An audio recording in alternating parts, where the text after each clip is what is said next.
I am no man.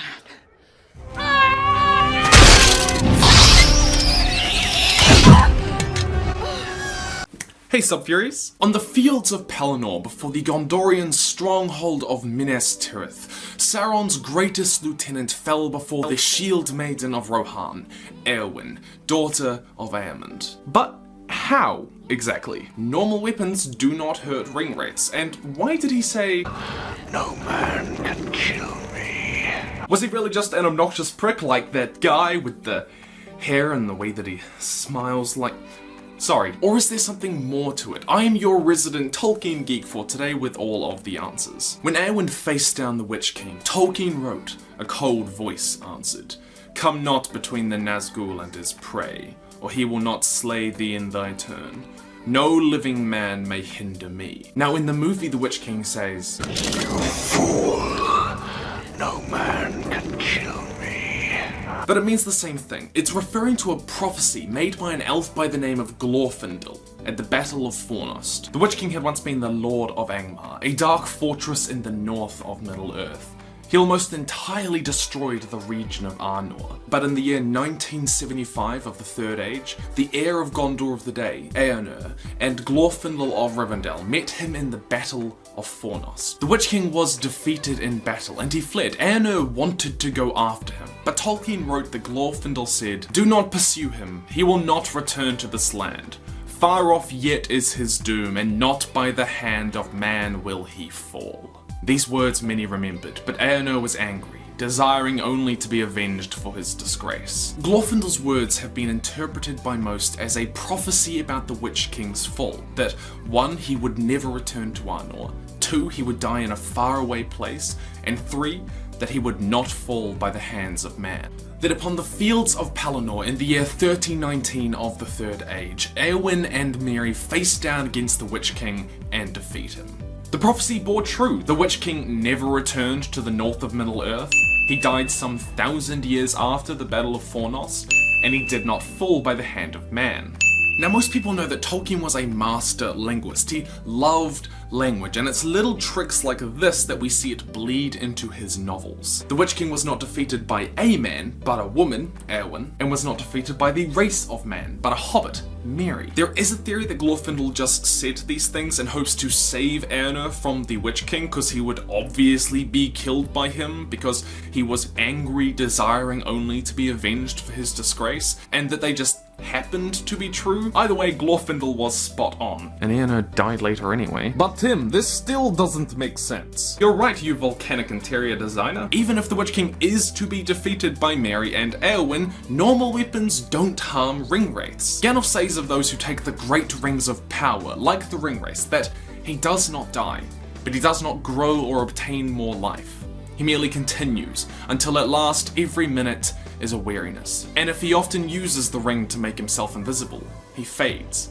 He becomes, in the end, invisible permanently. With excessive use of the rings that Sauron gave them, they became part of the unseen world, making them largely immune to normal weapons. Normal weapons might pass through them, not damage them, or just shatter when they hit them. But Eowyn only has a standard issue blade of the Rohirrim, right? Well yeah, but that isn't the only blade in question, is it? Let's look at what happened. Meri's sword had stabbed him from behind, shearing through the black mantle and passing up beneath the hauberk, pierced the sinew behind his mighty knee. Now at first Meri's blade doesn't seem all that important, but Meri got this blade from a man by the name of Tom Bombadil in the Fellowship of the Ring. Bombadil described Meri's blade as forged many years ago by the men of Westerness. They were foes of the evil king of Carn-dûm in the land of Angmar. The men of Westerness that Bombadil is talking about are the Númenóreans, a mighty empire of men. But this blade was actually forged by their descendants, the Dunedain who fought the Witch King of Angmar in Arnor those 1,000 years ago. They fought in that Battle of Fornost that we've already talked about. And this is important because these guys lived their lives fighting the Witch King. They imbued their weapons with spells for the Bane of Mordor, as Aragorn describes it. So Meri's sword was forged 1,000 years ago, and was specifically designed by the Dunedain to fight the Witch King and his magic. It's because of this that Meri's blade played a crucial role in bringing the Witch King down. Tolkien wrote after the battle that no other blade, not though mightier hands had wielded it, would have dealt that foe a wound so bitter, cleaving the undead flesh, breaking the spell that knit his unseen sinews to his will. It looks like Merry's blade did two things in the battle with the Witch King. Number one, it got rid of any magical protection that the Witch King had against normal weapons. Merry made him vulnerable to Eowyn's final blow, which was made with just a standard sword. How this worked isn't quite clear, but it happened. It has been theorized that ringwraiths only have a weak magical link to their physical unseen bodies, and Eowyn's blow must have been strong enough to break that link between the Witch King's unseen body and his spirit. Tolkien does reinforce this idea later on when he details what happened when Eowyn delivered that final blow. A cry went up into the shuddering air and faded into a shrill wailing, passing with the wind.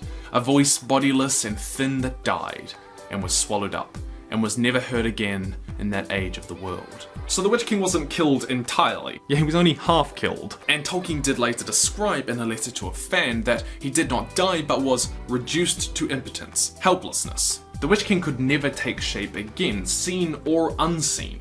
His spirit was entirely separated from his physical body. The only reason he wasn't destroyed entirely and utterly is because his life is tethered to Sauron's, which means that it's quite likely that when the One Ring was destroyed, and Sauron with it, that he went along with all the other ring wraiths into oblivion. Nothing remained to sustain their ghosts. So what happened on the fields of Pelennor? Merry used a magical and ancient blade to break a spell that protected the Witch King and made him vulnerable to normal weapons. Eowyn's blow then separated his spirit from his unseen body, and he was reduced to a helpless ghost. Glorfindel's prophecy at the Battle of Fornost came true, defeated by a hobbit and a woman.